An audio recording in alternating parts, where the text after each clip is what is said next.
अस्पताल में जुटी पुलिस। तो देखिए ये सीधी तस्वीर आप दिखा रहे हैं। आपको बता दें कि एम्स से पूर्व प्रधानमंत्री मनमोहन सिंह के आवास पर उनके पार्थिव शरीर को रखा है। प्रधानमंत्री नरेंद्र मोदी उनके अंतिम दर्शन करने के लिए वहां पर पहुंचे हैं और पूर्व प्रधानमंत्री के परिजनों से इस दुख की घड़ी में ढांढस बंधाते हुए हाथ जोड़कर अभिवादन उनका यहाँ पर। तो देखिए हर किसी की आंख नम है। मौन हुए मनमोहन सिंह, पूर्व प्रधानमंत्री। गृहमंत्री अमित शाह भी यहाँ पर श्रद्धांजलि अर्पित करते हुए ये सीधी तस्वीर आपको हम दिखा रहे हैं। तो बता दें कि कल एम्स में 92 साल की उम्र में उन्होंने अंतिम सांस ली। बताया जा रहा है कि बेहोशी की हालत में दिल्ली के एम्स में उन्हें भर्ती कराया गया था। 9:51 पर उन्होंने अंतिम सांस ली, दुनिया को अलविदा कह गए। लेकिन जो उनका व्यक्तित्व रहा है, उस व्यक्तित्व और अपने बड़े फैसलों के जरिए वो हर किसी के जहन में जिंदा है। और देखिए सबसे पहले प्रधानमंत्री नरेंद्र मोदी की तरफ से श्रद्धांजलि अर्पित की गई, उसके बाद गृहमंत्री अमित शाह और अब जेपी नड्डा हाथ जोड़कर नमन करते हुए पार्थिव शरीर को। और फिलहाल बातचीत करते हुए प्रधानमंत्री नरेंद्र मोदी भी पीड़ित परिजनों से, पूर्व प्रधानमंत्री नरेंद्र मोदी, प्रधानमंत्री मनमोहन सिंह को श्रद्धांजलि अर्पित की जा रही है। तो गणमान्य लोग वहां पर पहुंचे हैं। पीएम मोदी भी इसी कड़ी में श्रद्धांजलि अर्पित करने के लिए और पूर्व प्रधानमंत्री के परिजनों से मुलाकात करते हुए, बातचीत करते हुए ये सीधी तस्वीर आप देख रहे हैं। गृहमंत्री अमित शाह भी उनके साथ मौजूद हैं। इसके अलावा जेपी नड्डा भी यहाँ पर पहुंचे हैं। कड़ी सुरक्षा का पहरा भी यहाँ पर। तो देखिए हर कोई इस अपूर्णीय क्षति से स्तब्ध है। हर किसी की आंखें नम है। न बल्कि देश बल्कि विदेशों में भी उनके प्रति स्नेह और सम्मान हर किसी के जहन में है, क्योंकि अर्थशास्त्री के तौर पर एक बड़ी भूमिका उनकी यहाँ पर रही। और ये उस दौरान की तस्वीर जब प्रधानमंत्री नरेंद्र मोदी की तरफ से पूर्व प्रधानमंत्री डॉक्टर मनमोहन सिंह के परिजनों से बातचीत वो करते नजर आए। उनकी तरफ से जाना गया क्योंकि लंबे वक्त से बीमार चल रहे थे डॉक्टर मनमोहन सिंह और अचानक देर रात कल उनकी तबीयत बिगड़ती है, जिसके बाद उन्हें आनन फानन में दिल्ली के एम्स अस्पताल ले जाया जाता है, जहां 9:51 पर वो अंतिम सांस लेते हैं। इमरजेंसी वार्ड में उनको ले जाया गया था और अब उनके पार्थिव शरीर को पूर्व प्रधानमंत्री डॉक्टर मनमोहन सिंह के आवास पर रखा गया है, जहां पर अंतिम दर्शन जो है वो यहाँ पर किए जा रहे हैं। प्रधानमंत्री नरेंद्र मोदी यहाँ पर पहुंचे, हाथ जोड़कर वो परिजनों से मुखातिब हुए, उनसे बातचीत की, जानकारी यहाँ पर ली। गृहमंत्री अमित शाह ने भी फूल चढ़ाकर श्रद्धांजलि अर्पित की। इसके बाद जेपी नड्डा हाथ जोड़कर नमन करते हुए पूर्व प्रधानमंत्री डॉक्टर मनमोहन सिंह के पार्थिव शरीर को। तो ये तस्वीर आपको हम दिखा रहे हैं। अमित शाह, जेपी नड्डा ने भी मनमोहन सिंह को श्रद्धांजलि दी। तो देखिए बड़े फैसले उनके रहे हैं देश हित में। लाइसेंसी राज को उन्होंने खत्म किया था और अब उन्हीं फैसलों के जरिए वो हर किसी के जहन में जिंदा रहेंगे। बेशक वो आज हमारे बीच ना हो, लेकिन जो उनका व्यक्तित्व रहा है, चाहे वो सत्ता पक्ष के लिए हो या विपक्ष के लिए हो या फिर वो खुद की पार्टी के लिए हो, वो कहीं ना कहीं एक सदाचार व्यवहार उनका हर किसी के जहन में बसता है। सांप्रदायिक सौहार्द की वो बात करते थे, क्योंकि जो बंटवारा हुआ था उन्होंने बेहद करीब से उस चीज को देखा था और शायद यही वजह है कि वो सबको साथ लेकर चलते थे, चाहे वो खुद के पार्टी के लोग हों या फिर विपक्ष के।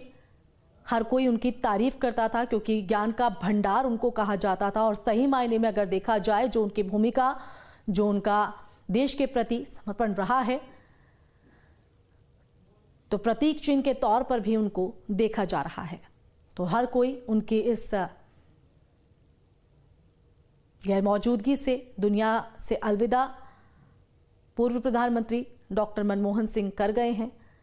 स्तब्ध है, आंखें नम हैं और सब उनकी हर एक बड़े फैसले, उनके व्यक्तित्व की चर्चा कर उन्हें याद कर रहा है। अब हमेशा यादों में जिंदा रहेंगे डॉक्टर मनमोहन सिंह। अपनी श्रद्धांजलि अर्पित करते हुए गृहमंत्री अमित शाह, इसके बाद जेपी नड्डा ने हाथ जोड़कर उन्हें नमन किया। उनके पार्थिव शरीर को लेकर अंतिम दर्शन के लिए रखा गया है। उनके तमाम परिवारजन वहां पर मौजूद हैं। यूएस से उनकी बेटी आज शाम तक लौटेंगी। कहा जा रहा है कि कल अंत्येष्टि जो है वो पूर्व प्रधानमंत्री डॉक्टर मनमोहन सिंह की जाएगी। तो देखिए, उनके राजनीतिक सफर की अगर बात करें तो बेहद रोचक किस्से भी रहे हैं।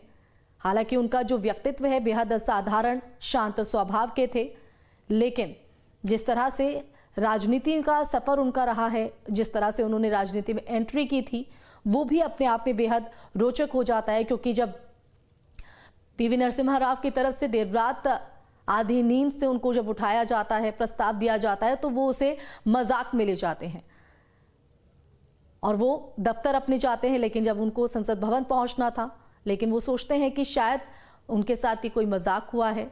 लेकिन देखिए, अपने इस सदाचार, अपने इस व्यक्तित्व के जरिए हर किसी के जहन में वो जिंदा रहेंगे। 2 तस्वीरें आपके टीवी स्क्रीन पर।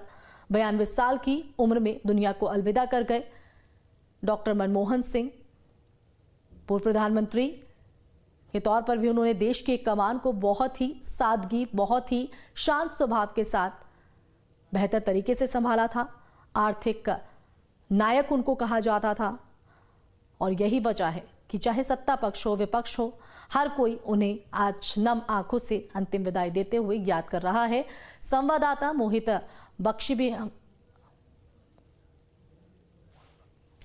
बख्शी भी हमारे साथ जुड़ गए हैं। मोहित, आपका रुख करना चाहेंगे।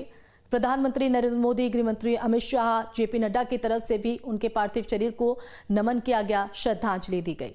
कहां पर आपकी मौजूदगी है, क्योंकि आज हर किसी की आंखें नम हैं? ये बिल्कुल हर किसी की आंखें नम है, क्योंकि देश के लिए जो डॉक्टर मनमोहन सिंह कर गए, ऐसी शख्सियत बहुत कम होती हैं। और डॉक्टर साहब ने जिस तरीके से अपना पूरा जीवन ही देश के इकोनॉमिक रिफॉर्म्स के लिए दिया, खासकर उनको आर्थिक लिहाज से अगर कहा जाए तो इस वक्त जो देश की स्थिति है उसमें बड़ी भूमिका जो डॉक्टर मनमोहन सिंह की है।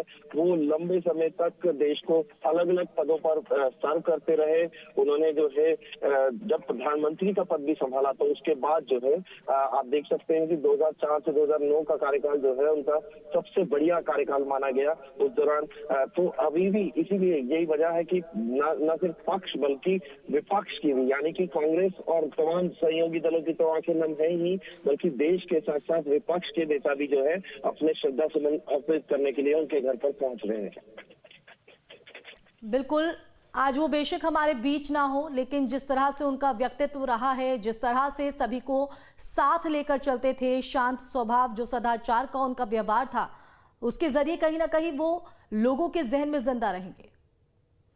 बिल्कुल, लोगों के जहन में जिंदा रहे। आपको मैं एक बड़ा दिलचस्प किस्सा उनका है जिसके बारे में बताया जाता है कि जब मनमोहन सिंह जो है उनके ब्यूरोक्रेटिक करियर की शुरुआत हुई तो वो ललित नारायण मिश्रा जो थे उस वक्त कॉमर्स मिनिस्ट्री में उनको बतौर एडवाइजर के नौकरी मिली। लेकिन कुछ समय बाद ललित नारायण जी से उनकी किसी मुद्दे पर असहमति हो गई और वो वापस अपने जो प्रोफेसर की नौकरी थी उसमें जाना चाहते थे। लेकिन उसी वक्त प्रधानमंत्री जो उस वक्त की थी इंदिरा गांधी, उनके सचिव थे पीएन हक्सर, उनको इस बात का पता लग गया और उन्होंने वित्त मंत्रालय में मुख्य आर्थिक सलाहकार का पद जो है वो मनमोहन सिंह जी को दे दिया। यानी कि आप समझिए कि अपने सीनियर से जब लड़ाई हुई तो उसके बाद उनका प्रमोशन हो गया। इस तरीके के किस्से जो हैं वो मनमोहन सिंह जी के हैं। यानी कि और जब भी ये इतना तक कहा जाता है कि जब 1991 में उनको बुलाया गया और फिर सरकार का हिस्सा बने वो वित्त मंत्री के तौर पर, तो उस वक्त के प्रधानमंत्री जो थे पीवी नरसिम्हा राव, उन्होंने यहाँ तक कह दिया कि ये जो निर्णय ले रहे हैं आप आर्थिक सुधारों के लिए, अगर इसमें सब कुछ अच्छा रहा तो श्रेय हम दोनों का होगा, लेकिन अगर मामला नहीं बना तो फिर आपको इसका पूरा जो है करना पड़ेगा। तो ये समझ सकते हैं आप कि कितने मजबूत कंधे थे डॉक्टर मनमोहन सिंह के, जिन्होंने इस चीज को भी एक्सेप्ट कर लिया और उसके बाद जो है देश में लिबरलाइजेशन जो है वो आई और उसके बाद बड़े रास्ते जो है वो खुल गए। बिल्कुल, तो देखिए 92 साल की उम्र में उन्होंने अंतिम सांस ली। दिल्ली के एम्स में उन्हें भर्ती कराया गया था। देर रात उनकी तबीयत बिगड़ी, बेहोशी की हालत में उन्हें इमरजेंसी वार्ड ले जाया गया, जहां उन्होंने 9:51 पर अंतिम सांस ली। लगातार हमारे संवाददाता मोहित बख्शी भी हमारे साथ बने हुए थे, उन्होंने जानकारी यहाँ पर दी। फिलहाल बहुत शुक्रिया मोहित तमाम जानकारी के लिए। तो अमित शाह, जेपी नड्डा और गृह मंत्री अमित शाह की तरफ से नमन, नम आंखों से पूर्व प्रधानमंत्री डॉक्टर मनमोहन सिंह को नमन किया। चलिए खबरों में आगे बढ़ेंगे।